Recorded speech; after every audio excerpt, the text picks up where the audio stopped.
Everybody. I'm Mike Belcito, co-founder of Product Collective, and thank you very much for joining us for an industry interview. We used lunch, but you might have seen on the page we've changed some things around. So we've had some feedback like, hey, your newsletter, it's product brief, you've got product lunch.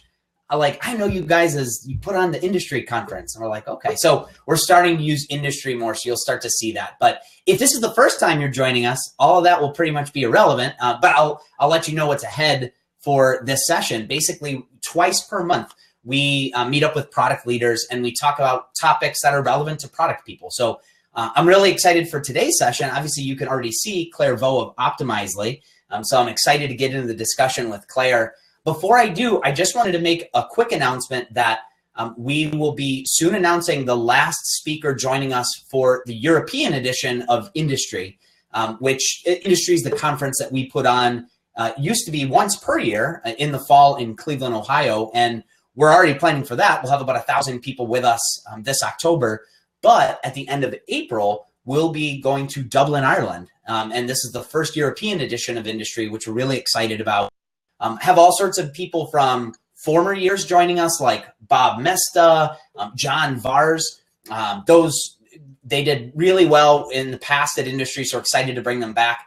But we have all sorts of new folks that we'll be featuring as well, like Des Traynor of Intercom, Ryan Singer of Basecamp, and all sorts of people. So we'll be announcing the final speaker quite soon. So you'll have to check that out at industryconference.com. It'll have info about both of the conferences. So check that out. But with all of that out of the way, I definitely want to dig into the topic for the day, which is experimenting at scale. And to talk about that, we have Claire with us. Thanks a lot for joining us, Claire.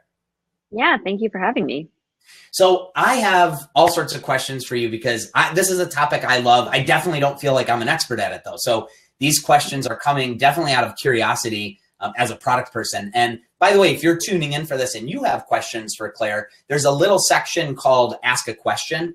Just list your question there and people can vote on it. And I'll be monitoring that throughout the session. Sometimes I'll pull in questions in the middle of the session. Sometimes it'll be towards the end. All of you are already introducing yourself chat section, so that's great. Keep doing that. But if you have specific questions for Claire, it'd be great if you could add them in the Ask a Question section. But before everybody starts flooding that with questions, Claire, I thought just to start off, I feel like experimentation, especially for product people, it's something that product people like. I mean, it's something that absolutely helps us. I feel like a lot of times on the startup side, it's especially popular. It's a part of the whole lean startup movement. I'm just curious your perspective. Why is experimentation so important as a product person? So as a product person, I started using experimentation. I actually like to tell the first A/B test I ran. I work at a company called UShip. They are an online shipping marketplace, and they help customers ship all sorts of bizarro things. And one of the things I was doing as my first A/B test was trying to make shipping horses easier. Apparently there are about 19 steps you have to fill out to ship a horse. I was like, what if we made this 6 steps? And that was my first taste of really what experimentation can do. Is it can help improve your product, it can help improve your customer experience, and you can validate as a product person if your ideas are good or bad from a business perspective through data. And so I think that's just really powerful from a personal perspective. It really inspired me as a product manager in my first job to really take my ideas not as good or bad, but as something that could be tested. And I've worked at a series of startups at varying stages and large enterprises. And I'll say that experimentation was at the center of the most excellently run and then highest performing companies. So take, Claire's brained data set as your sample set, but really I saw the difference between companies who put experimentation at the center of what they did and how they performed and companies that didn't. And why I think it's so important is it really allows you to diffuse opinions, even your own opinions. It helps you eliminate guessing, which is always fun, and focus on really what delivers value for the customer. So I don't think it's just A/B testing. I really think it's a way of running your business differently and what your mindset is towards growth. It's how, as a leader, you think about making decisions. It's not just this like top-down edict, but it's a democratized process where anyone can have an idea or hypothesis. You can experiment on it, and then you can validate it or not. And that's how I see the best companies in the world run their businesses. It's how Facebook runs their business. It's how Amazon and Netflix, all these amazing large companies that we would all aspire to build and grow, is how they run their organization. And so if that's how they do it, and they put experimentation at the center of what they do, why wouldn't you do the same? And then I think, kind of selfishly and practically, I think it delivers some of the most straightforward ROI of anything you can do as a product person, right? You do a thing or you don't do a thing, you test it, and you know whether or not it makes your business better or makes your business more money. I see very few things that are as simple and straightforward as that. And especially when you bring designers into the process, it's a really nice way to also put UX and design into the business conversation. And so I think there are nuances to that, but it's really the great part of experimentation is you can prove the impact you made. Yeah, which I know, as I run product for a couple of groups in the past. That's important when you're talking with your CEO or the management team. Yep. Sometimes if you're talking about different opinions, their opinions usually hold more weight. But if you're coming with data, that's a different story. Yeah. So I like that. Yeah, I kind of hate the phrase hippo, although I know it's pretty common, the highest paid person's opinion. And I always say, like, you're never going to get rid of that opinion. They're always going to have that opinion, but you can diffuse it by saying, well, how would you experiment on that? How would you prove that? How do you suggest I experiment that? And sort of soliciting a more experimentation mindset from your leadership. Yeah, no, that's a great way to think about it. I like it. And, I had mentioned before, kind of the whole lean startup mantra, experimentation is a part of that. But then you named some really big companies that are at massive scale, like Netflix, Amazon. Yeah. How do you feel like it is just as important, maybe even more so, for those big companies versus the startups? Or, does it have a place in both? Maybe a leading question there, but. Yeah, so I know that you have me here on this lovely webinar, but I'll let Jeff Bezos speak for it, which he says the success of Amazon is based on how many experiments he does per week, per month, per day. So it's really critical for Amazon's success, which is an extremely large company, that they're experimenting not every year, not every month, not every week, but every single day, and to the tune of tens of thousands of experiments going on at any one time. So I think experimentation is absolutely critical across all stages of a business, but I believe, in fact, it can be more important for established companies because it helps you maintain your competitive advantage and fend off all these new digital disruptors, some of whom may be in the room today.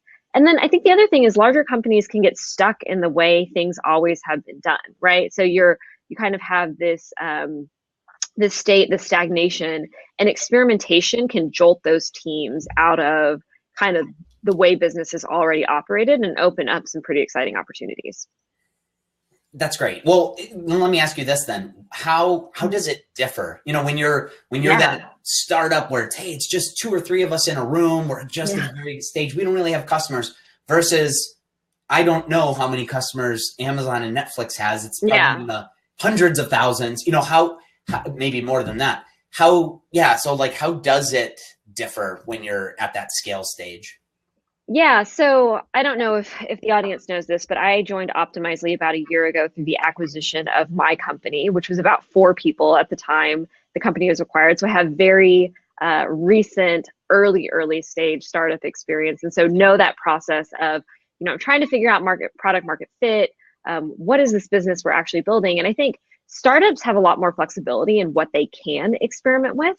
As an early stage startup, you can experiment with what the business even is, right? You can change your entire business model. You can change your go-to-market channels. You can change the product. You can change who you're selling to. You can change basically anything at early enough stage.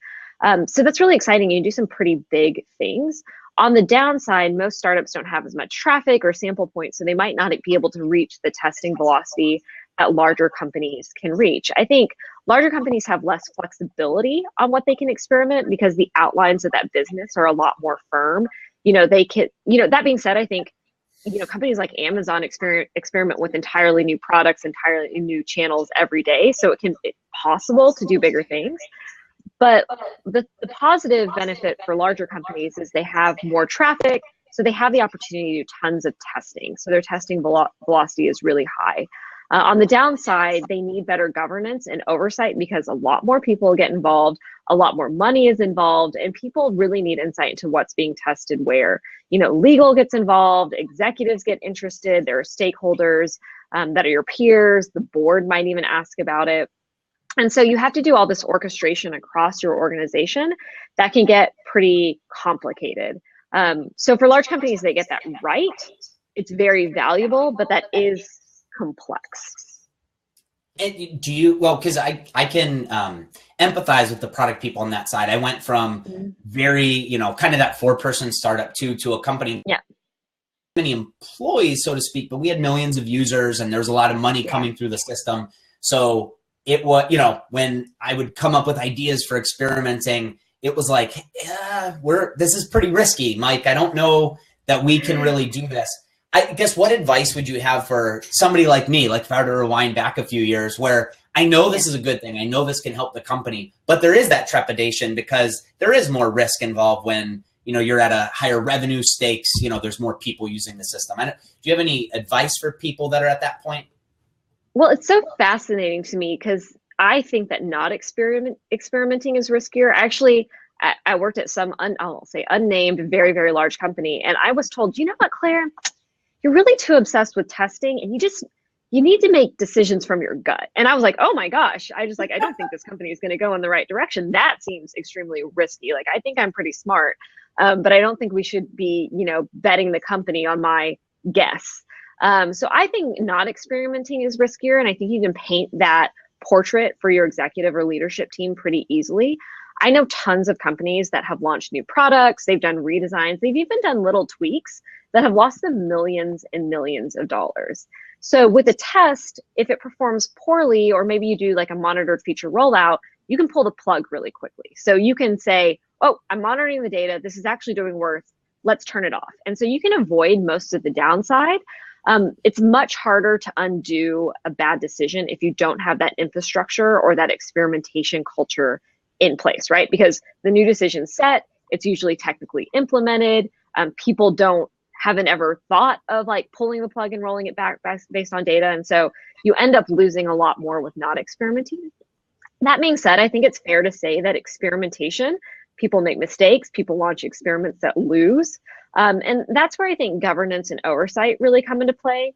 It's important to know who is monitoring the results. What are your rules for stopping, right? If something out of the gate the first day drops your conversion rate by 30%, even if it hasn't quite reached statistical significance, where are you from a risk tolerance perspective on letting that test continue to run? If you set those rules ahead of time and you have somebody monitoring and responsible, those are all reasonable things that you can mitigate with the right process.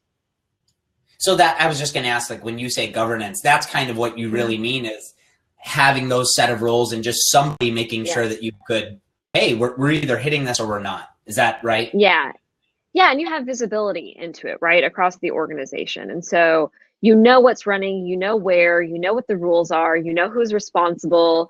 All those things are in place so that the very minimal risk of a losing experiment or maybe an experiment that has a bug in it is covered because you have proper process in place. And if your velocity isn't hundreds or thousands of experiments a year, that process is probably not too onerous on your organization. Got it. A question just came in, and I might as well ask it now, sort of on topic, but it was, is there a difference between and prototyping? And maybe I'll add, or is prototyping, like, is that potentially one part of experimenting or one form of experimenting, creating prototypes and putting in front of people? Could you talk a little bit about that? Yeah, absolutely. So I think this term experimentation is a fairly broad one. At Optimizely, we specifically mean it to refer to A/B testing, multivariate testing, and product rollouts. So sort of these mechanisms by which with your production users or your real users, you validate an idea with data and statistics. So those are the kind of capabilities that we talk about when we think about experimentation. But absolutely, there are lighter weight data gathering methodologies that you can use to get early insights into what's performing or not. Those probably won't come with the statistical rigor of something like an A/B test or a multivariate test or a rollout, but they are valid in getting early insight into how your product's performing. So those sorts of things would be prototyping, getting, user testing, early user testing, user surveys. All those sorts of things are little experiments. They're not statistically valid, but they are ways to gather kind of qualitative data about how your product or design would perform. I think they're worthwhile things. And then I think they're absolutely something that should feed into your ideation queue. So once you prototype something, gotten relatively positive feedback, well, then it's how do we productionize this and test it with real world users? And then how do we circle that back to the next product we prototype? So I think it's a really important part of the process. It's just the distinction I would make is between sort of statistically and scientifically rigorous testing and experimentation or data gathering in sort of more of a qualitative way. Yeah, that's fair. Let me ask you this. Like, let's say I am, I'm going to put myself in the shoes of one of our attendees who might be actually, I saw a couple people in the chat, naming companies that they work for. Some of them are big companies. I would say that they're at scale. Yep. And let's say I buy into this. I want the company to be, to have an experimentation culture, to, use this so we could build better products. But, maybe this isn't the way that things have always been done here. Yeah. What advice would you give to somebody like me that I buy into it and I want to get started, but I'm just not sure how to help my organization get started with all this? Yeah, so I think it's really a cultural shift. So it's moving hearts and minds and people's opinions and how the team does work. And so there's this really simple trick you can do, which is just start asking, how did you test that? And if the answer is we didn't, you can say, well, how would you test that? Or how did you validate that was a good idea? How do we know this is adding value? And that's a really good way to just get people to start thinking about, I actually don't know if it added value, or I didn't actually think it was possible on something like this. And then as people come up with new ideas, it's always the question, how would you test that? Even here at Optimizely, I run our product team. We have lots of product managers, and they have debates about the best way to implement our product or the best thing for our customer. And the way I diffuse all those debates are, how would you build a test to validate this? How would you build a test to know? And so ultimately those questions really start to seed a culture of data-driven decision-making, of experimentation, and helps you frame every conversation, not as like, I think we should do A/B testing and it's the most important thing and let's like top down implement it. It's really just asking the questions and letting people answer them themselves. I think the second thing is to create a hero.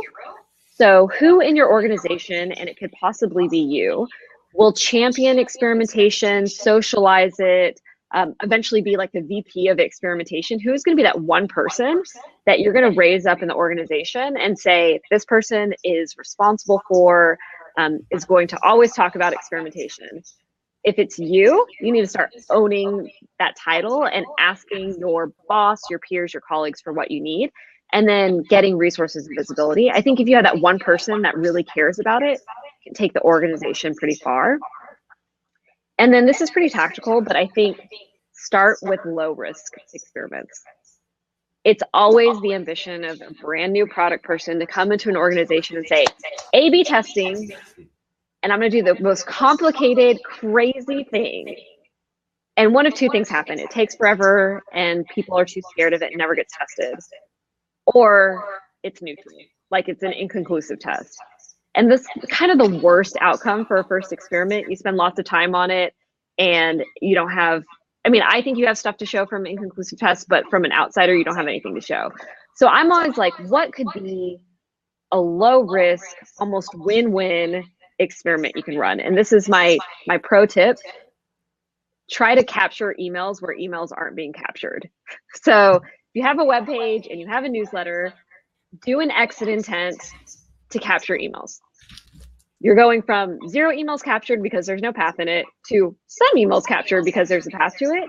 And it's like, hey, I had this idea and look, it won. And now we're getting a few more emails a month than we used to. So if you can brainstorm those sort of low risk, win-win experiments just to start with. It might not be the most intellectually honest thing to do, but it helps seed excitement about experimentation.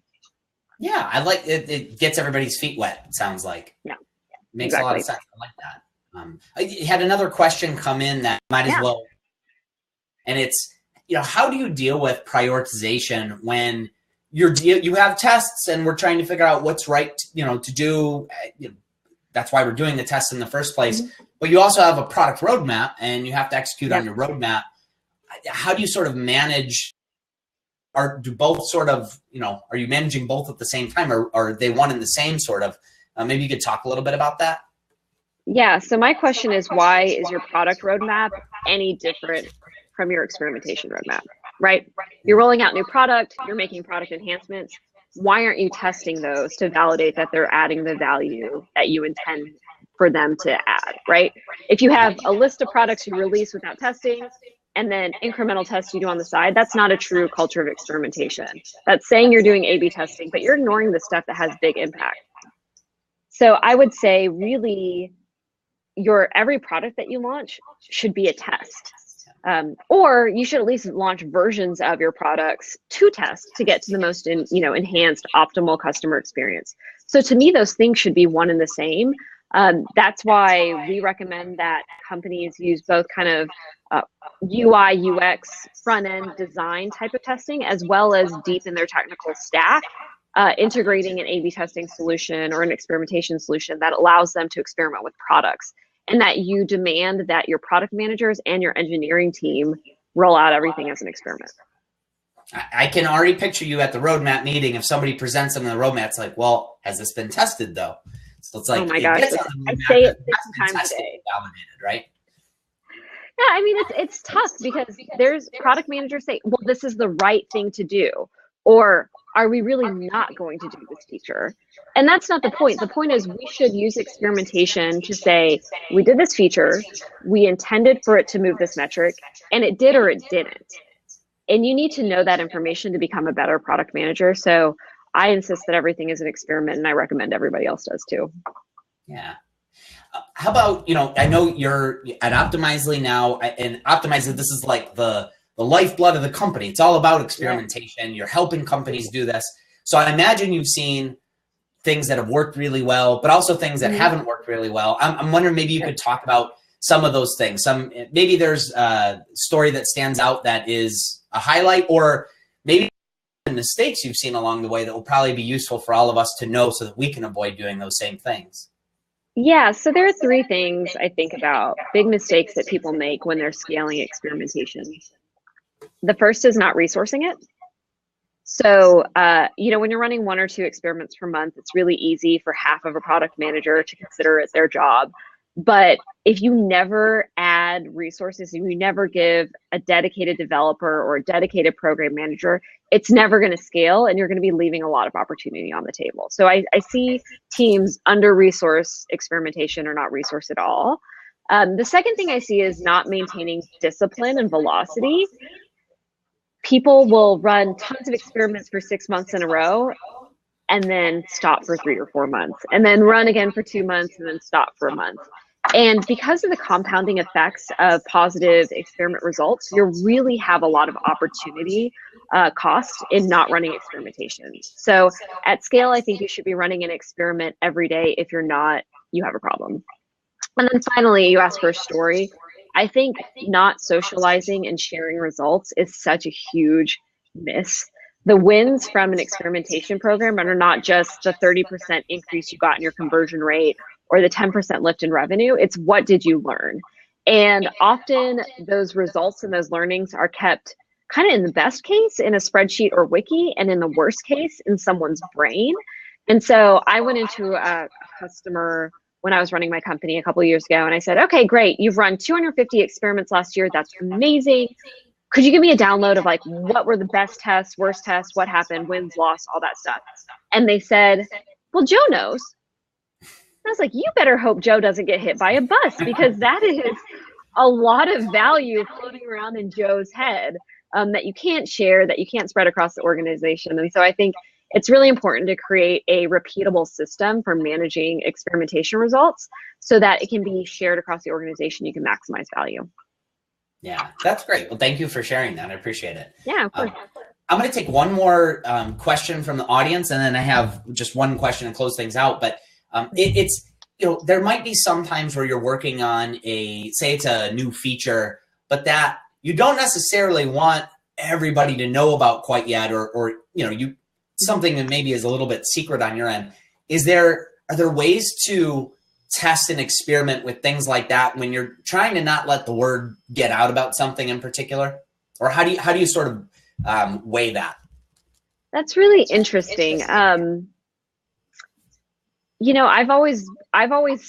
had my own startup. I've always overshared what our ambitions were, even if I anticipated they changed. I knew that I was never going to be outcompeted because somebody stole my idea. I was going to be outcompeted because somebody executed better than I did. And so I probably have the perspective that I'm much less fearful of quote unquote people knowing, because I've just never seen that the reason why a product or company or business fails. It's usually they built the wrong thing, or there's not product market fit, or they were outperformed in some other aspect. So one, I would say maybe reduce your fear. The second is there is a way to target or segment your experimentation so you're working with a very narrow set of your customers. So we occasionally roll out products here at Optimizely where maybe we don't want to show it to our top enterprise customers that are paying millions of dollars a year, because we want to field test it with companies that are paying us a little less risky, and then roll it out higher into the enterprise. So there's absolutely ways you can target and mix how you do experimentation. Again, you might not get to the statistical significance you want because you're reducing your sample size. But if that risk aversion is really important to you, then that's something you can do. I think that's great feedback. No, I appreciate that. And so we're pretty much at the end of our time. So time goes by really quick with these when I'm learning so much. So I appreciate that. But I'm just wondering if there's if for the attendees, if they're going to walk away with one big takeaway, there's one big learning that you want to make sure doesn't fall out of their mind, what would you want that to be? It's really simple. Always be testing. If every product person in the world was running at least an experiment a day, we would have significantly better businesses. We'd have significantly better products. I think as end customers, we'd have much more delightful experiences. And so my challenge to everyone is get to a point where you're running every day. You have a live experiment. It's a really simple thing. You keep a calendar and exit off. Today I had an experiment or I didn't. It definitely makes a difference in businesses, and I've seen it make differences in careers. So I highly encourage consistent and everyday testing. I love that. All right. Well, thank you so much. I appreciate this, Claire. This session will be recorded, so everybody, you're welcome to, check back here if there was anything that you didn't take a note on or anything like that. Feel free to share it with people. You could search. I know there's some awesome videos of talks that Claire's given in the past that's on YouTube. I've seen some of those, so check those out and check out what Optimizely's up to too. It's a great company. We've had Pete Kuhlman speak at Industry in the past, so we really appreciate it. And thanks a lot for being here, Claire. Thanks, y'all. Bye. All right, and we'll see everybody later. There's more product lunch sessions coming up, so feel free to register for those, and also check out Industry. I realize I'm wearing the Industry t-shirt. That's actually why I'm a little informal today. So hopefully we'll see some of y'all at Industry in the future too. Until then, I'll see you at the next Industry interview.